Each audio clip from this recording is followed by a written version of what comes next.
My name is Jessica. I am 28 years old. This is my story. It is a scary story, but I need to tell it. Maybe it will help you.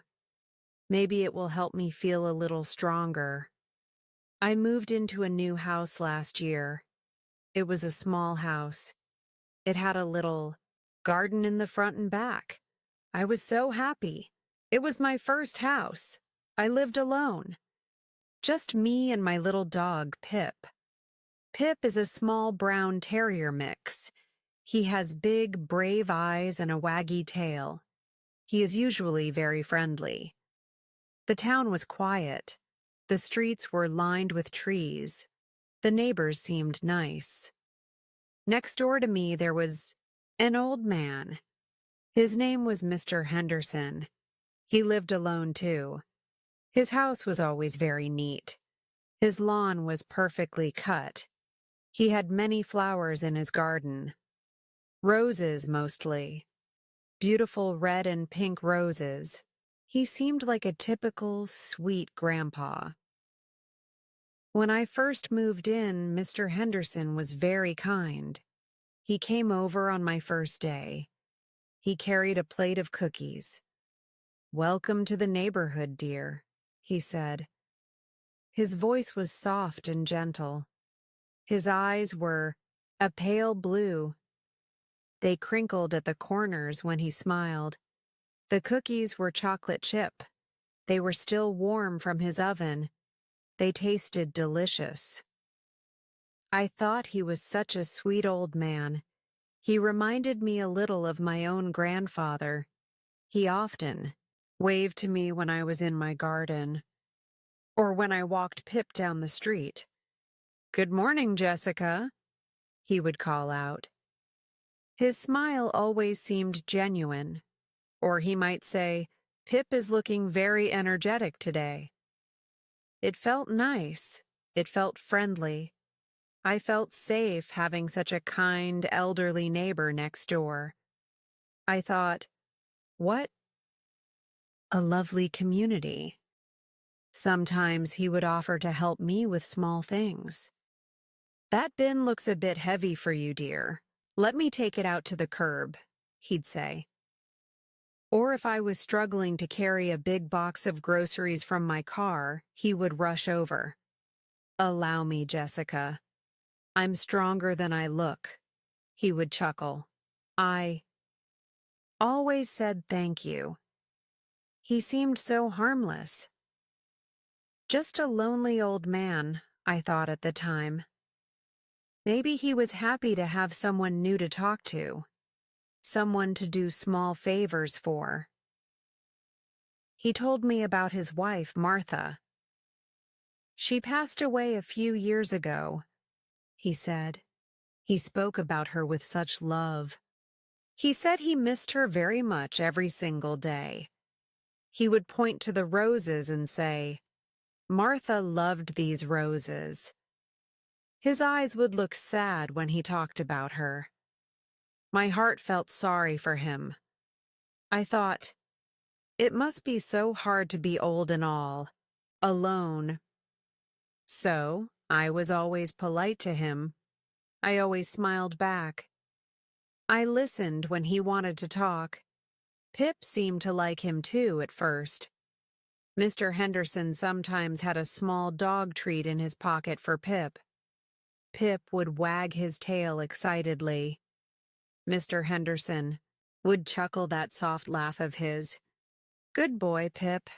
You're a good little dog," he'd say, patting Pip's head. Life felt good in my new house, my cozy little home, my happy little dog, my kind, elderly neighbor. I thought I was so lucky. I thought this was a perfect, quiet, safe place to live. I was wrong. So very, very wrong. Danger was right next door. It was hiding behind a kind smile. It was hiding behind warm cookies and gentle words. After a few months, things started to feel a little strange. Small things at first, things I tried to ignore, things I made excuses for. You know how it is. When you want to believe the best about people. Mr. Henderson was always there. It seemed like every time I went outside, he was there. If I went to get the mail from my mailbox, he was suddenly in his front garden, weeding. If I took Pip for an early morning walk, he was out sweeping his porch. It started to feel less like a coincidence. It was like he knew my schedule. "Oh, Jessica, what a surprise to see you out so early," he would say. But his eyes didn't look surprised. It didn't feel like a surprise anymore. It felt planned. My stomach would feel a little funny. One Saturday, I bought a new dress. It was bright yellow with little white flowers. Yellow is my favorite color. I wore it to a friend's birthday lunch that afternoon. I didn't walk past his house. I got into my car from my driveway and drove off. The next morning, Mr. Henderson saw me in my garden. I was wearing old jeans and a t-shirt, gardening clothes. He smiled and said, "That new yellow dress you wore yesterday was lovely, dear. Such a cheerful color. It really suited you." My heart did a little jump. A nervous, uncomfortable jump. How did he know I wore a new yellow dress? I hadn't seen him. I was sure of it.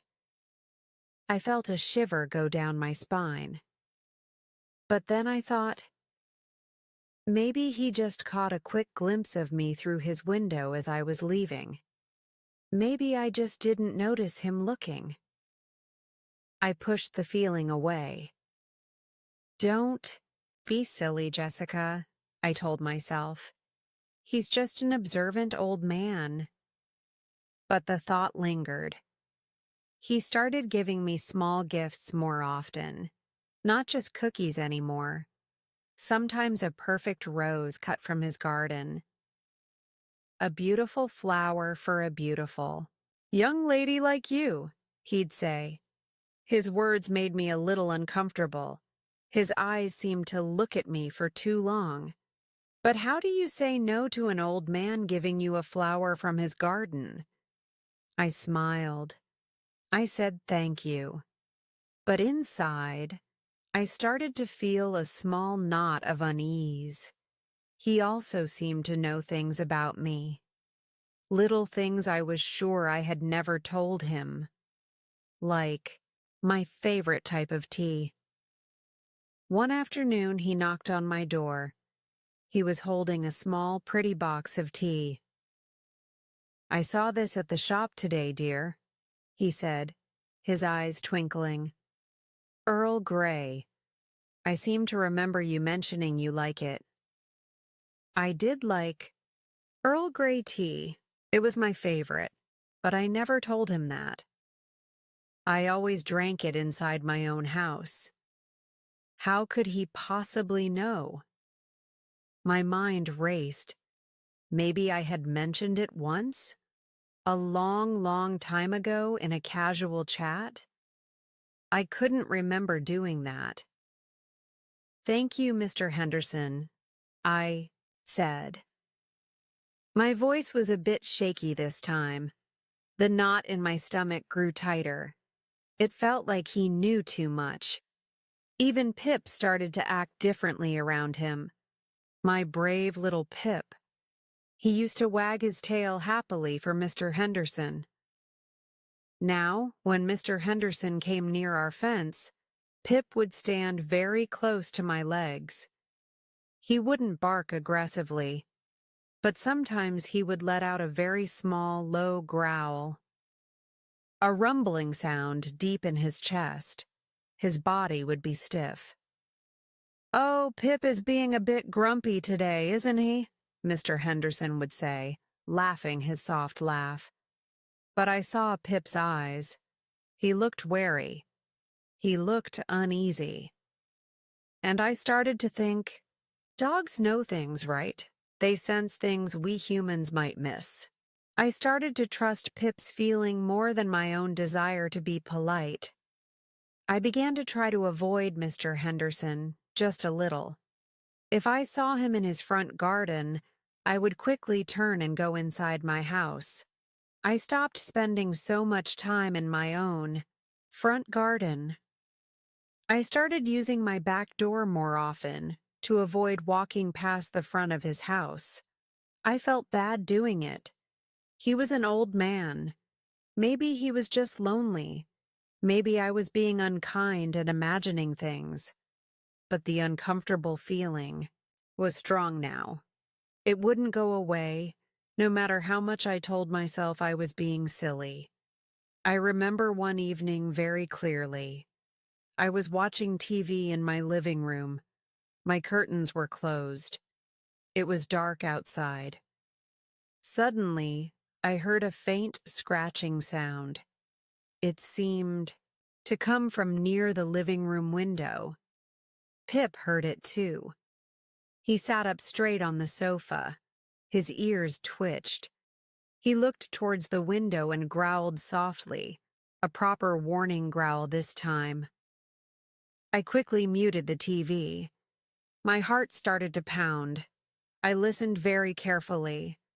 Silence. Then another tiny scratch, like a twig brushing against the glass. "Who's there?" I called out. My voice was trembling. No answer. Just the wind, maybe. I was scared. I crept to the window and peeked through a tiny gap in the curtains. I couldn't see anyone. The garden was dark and empty. Maybe it was just a tree branch, I thought, or a neighborhood cat. But the feeling of being watched, it was so strong. I felt cold all over. I double-checked all my locks that night, and the night after. The horrible feeling of being watched got worse over the next few weeks. I felt it even when I was inside my own house, with the curtains closed. I started to feel like I had no privacy at all. Like eyes were always on me, no matter what I was doing. It was a horrible, creepy feeling. You start to doubt your own mind.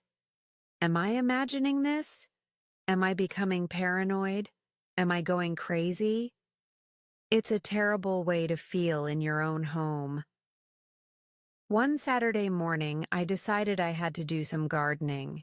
I wanted to plant some new flowers under my living room window. The sun was shining. It was a beautiful spring day. I tried to feel normal. I tried to push away the constant fear and unease. I put on some music. Pip was sniffing around nearby, in the grass, happy to be outside with me. I was kneeling on the ground, digging in the soil with my small trowel. Pip was a few feet away.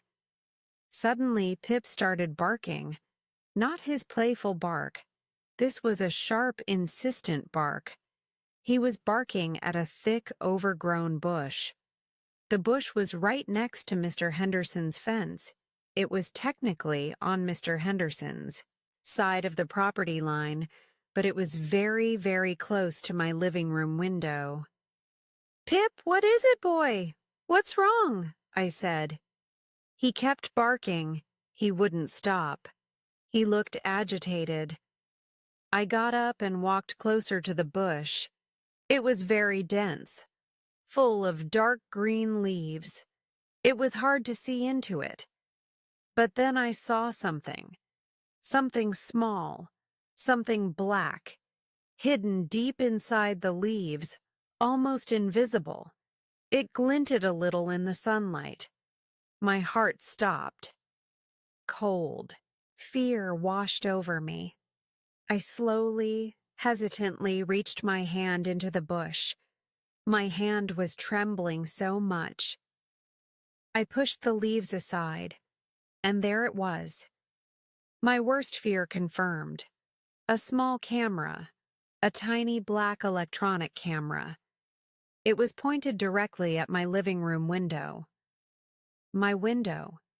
The window of the room where I relaxed, where I watched TV, where I lived my private life. I gasped.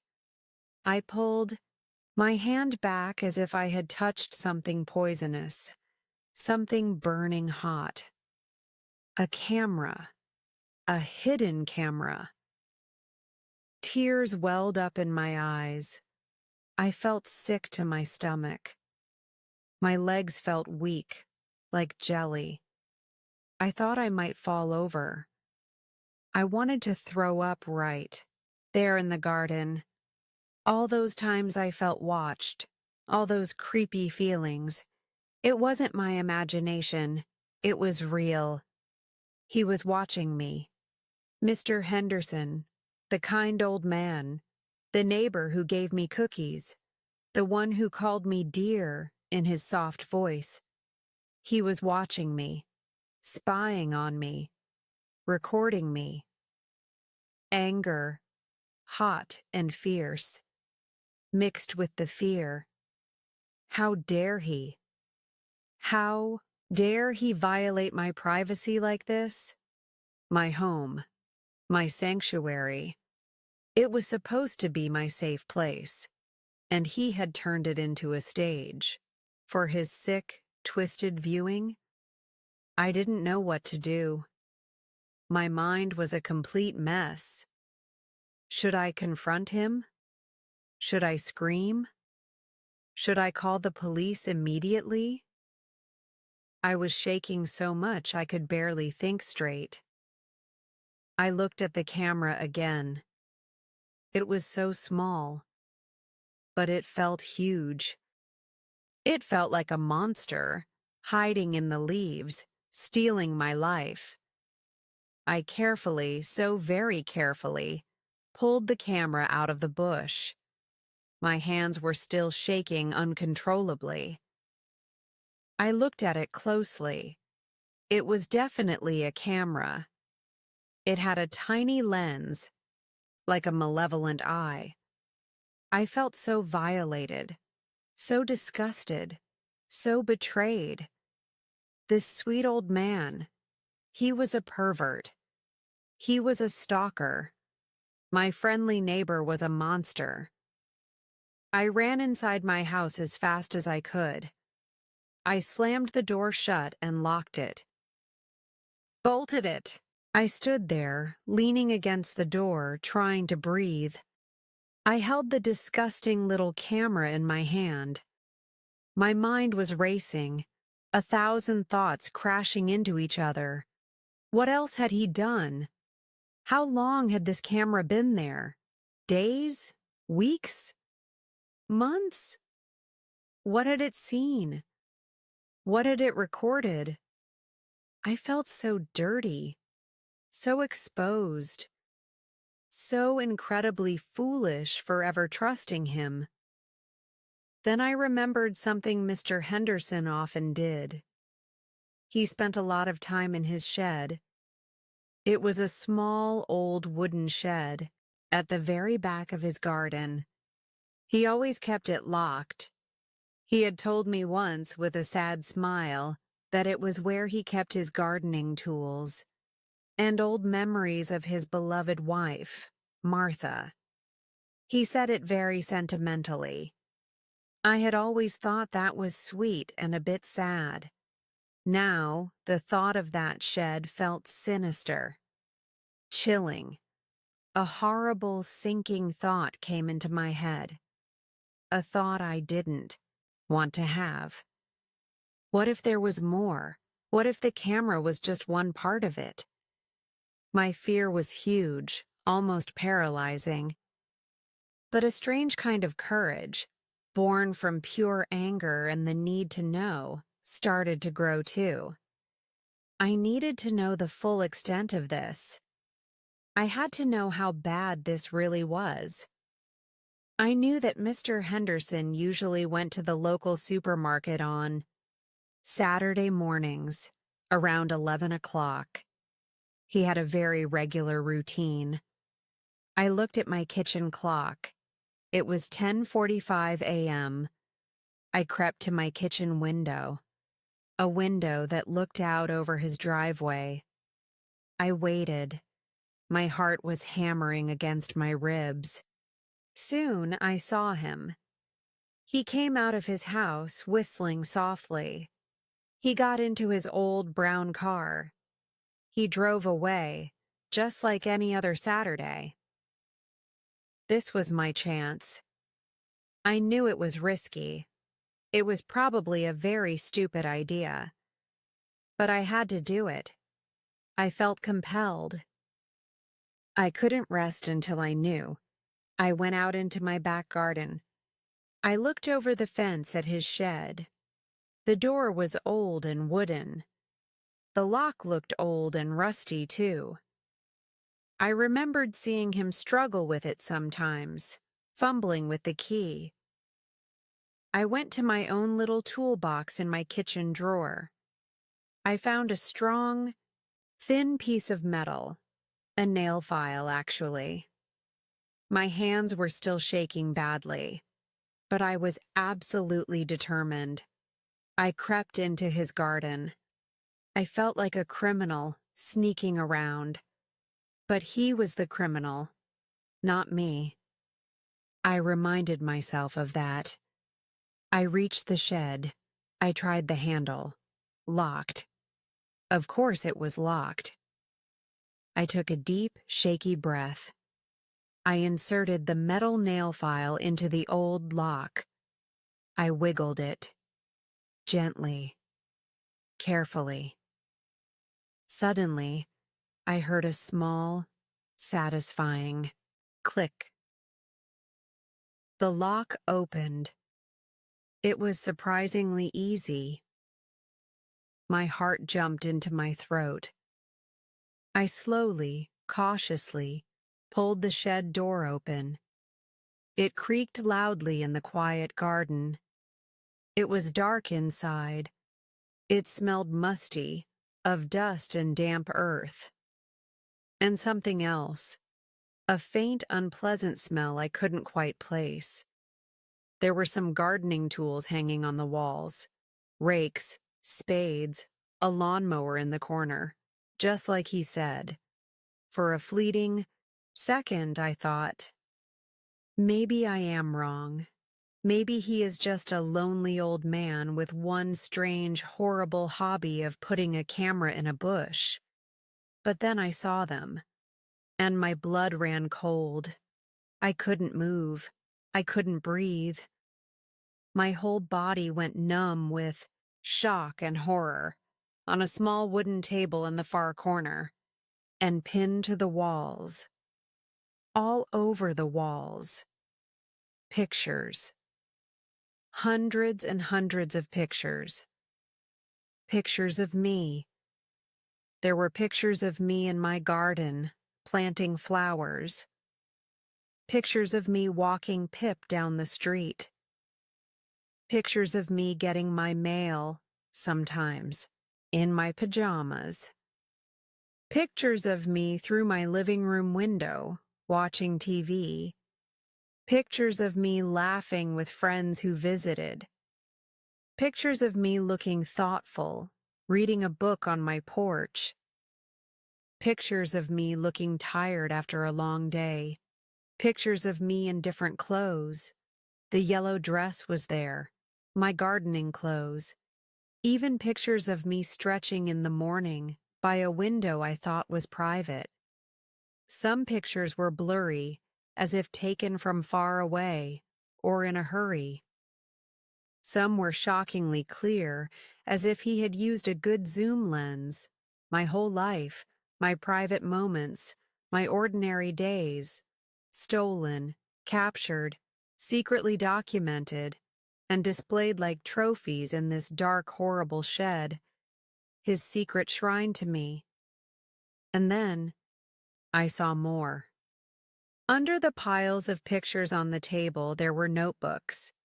Small, cheap spiral notebooks. Dozens of them. I reached out a trembling hand and opened one. His handwriting. Neat, small, disturbingly precise, full of notes about me. Dates, times, observations. Jessica wore the blue sweater today. 10:15 a.m. Smiled at the postman. Looked happy. Jessica had a visitor, a man with dark hair. Stayed for 2 hours. They laughed a lot. He left at 9:30 p.m. This entry made me feel particularly sick. He was tracking my friends, my relationships. Jessica looked sad today when she came home from work, sat in the garden with the dog, cried a little. 3:09 p.m. I wish I could comfort her. That last sentence, it was so twisted. It was a detailed, obsessive log of my life, my movements, my moods, my clothes, my visitors, my private sorrows. It was a living nightmare. He wasn't just watching with a camera. He was obsessed.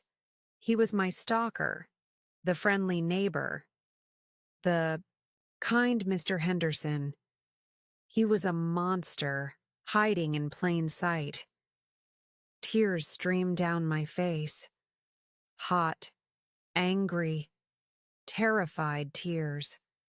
I felt violated in a way I couldn't describe. Angry at him. Angry at myself for being so naive, so trusting, and so stupid for ever thinking he was kind. His cookies tasted like poison in my memory now. His gentle smiles felt like a cruel, calculating mask. I backed out of the shed. I couldn't touch anything else. I just wanted to get out. I closed the door. I didn't try to relock it. I couldn't bear to touch it anymore. I stumbled back to my own house, my legs barely holding me up. My mind was screaming one word, over and over. Danger. Danger. Danger next door. I was in deep shock. I collapsed onto my kitchen floor, sobbing. The little black camera was still on the kitchen table, a symbol of his betrayal. The horrifying images from the shed burned in my mind, the endless pictures, the chilling notebooks. Him. I knew with absolute certainty that I couldn't stay silent. I couldn't pretend this wasn't happening. This was serious.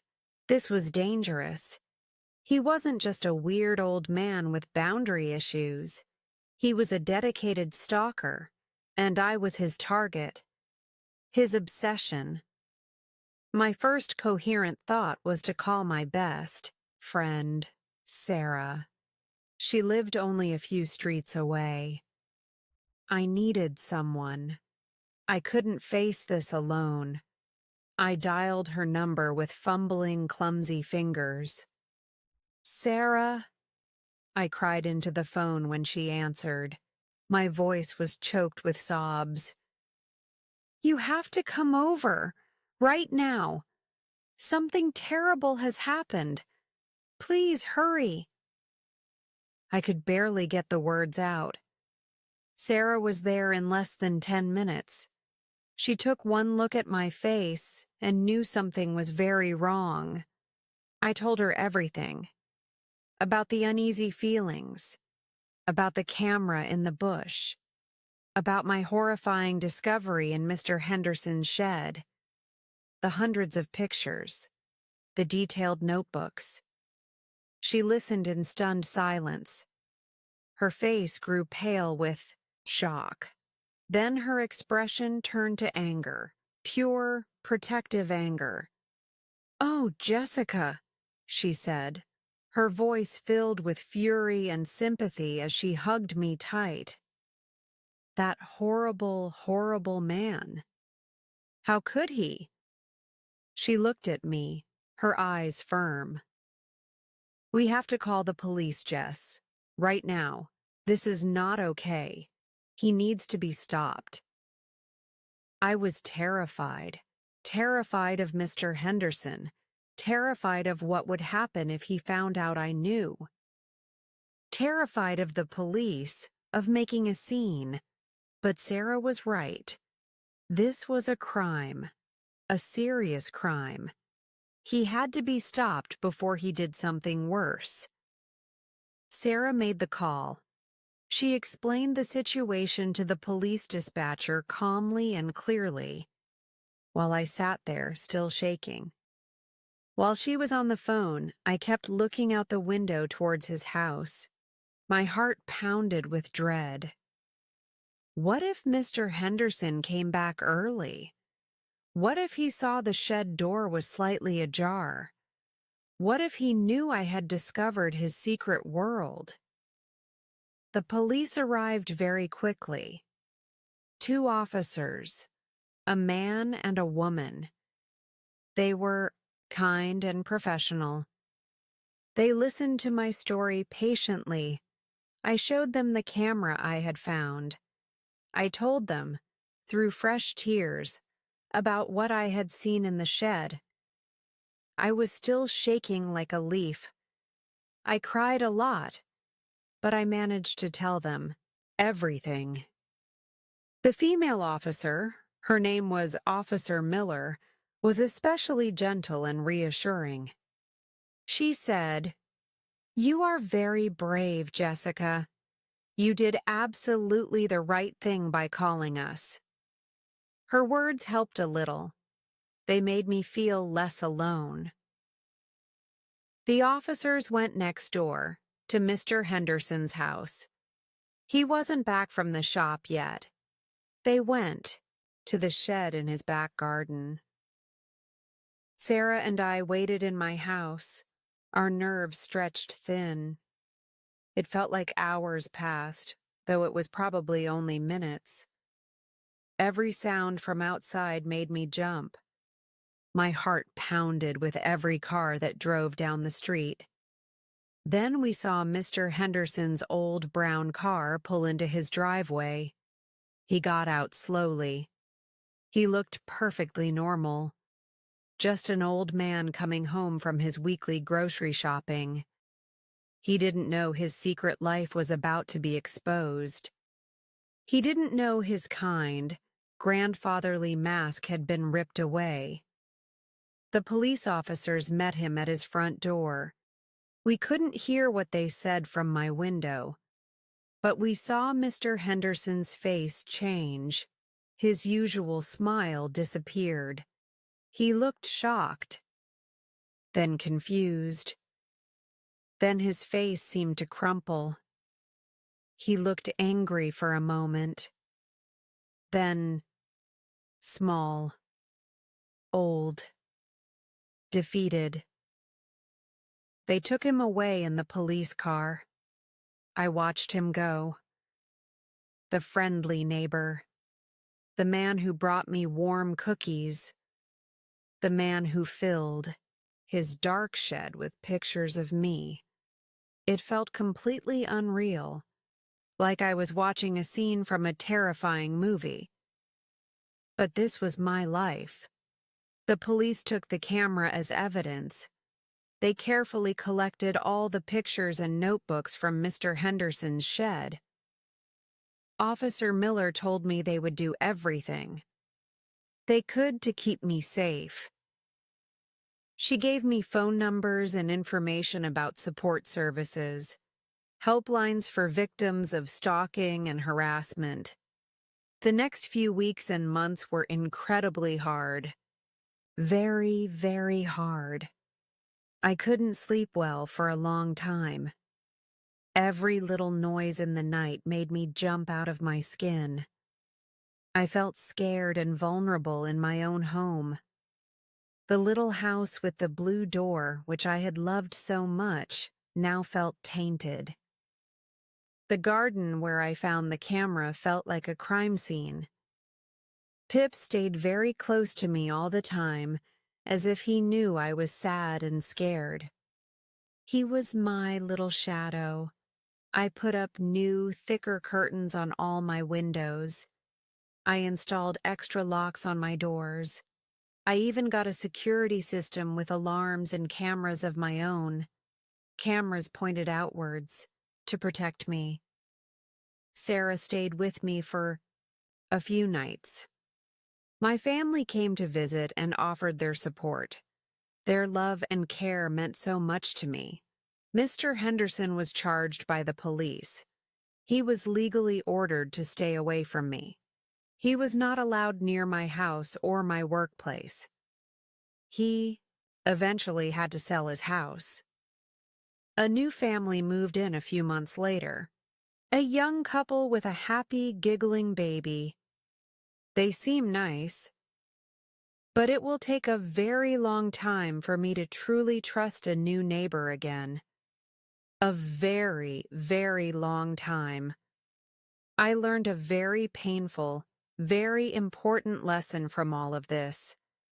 Not everyone who seems kind on the surface is actually kind underneath. Sometimes real danger hides behind a friendly smile and a gentle voice. It is so, so important to trust your feelings. That little knot in my stomach, that persistent, uncomfortable feeling I had. It was my intuition, my gut, telling me something was seriously wrong. I wish I had listened to it sooner. I wish I hadn't dismissed my own feelings just to be polite. It's okay to say no. It's okay to create distance if someone makes you feel uncomfortable or unsafe. Even if they are old, even if they seem harmless on the outside, your safety and your peace of mind are much more important than being polite or worrying about hurting someone's feelings, especially if those feelings are based on something unhealthy. This experience changed me. I am more careful now, more aware of my surroundings, more cautious. But I am also stronger. I faced my deepest fear. I spoke up. I protected myself. And that is something to be proud of. Healing takes a long time. The fear doesn't just disappear overnight. Sometimes I still feel a shiver of anxiety when I remember his face, or the horrifying sight of all those pictures in that dark, dusty shed. But I am not alone. I have my wonderful friends, my loving family, my loyal little dog Pip. And I have found a strength inside myself that I didn't know I had. If you are listening to this and something in your life feels wrong, please trust yourself. Trust that feeling in your gut. If someone, anyone, makes you feel scared or uncomfortable, please tell someone you trust. Ask for help. You are not being silly. Your feelings are valid. Your safety matters most. It's okay to feel scared, but you can also be brave. You can take steps to protect yourself. Keep going. You are not alone, and you are so much stronger than you think.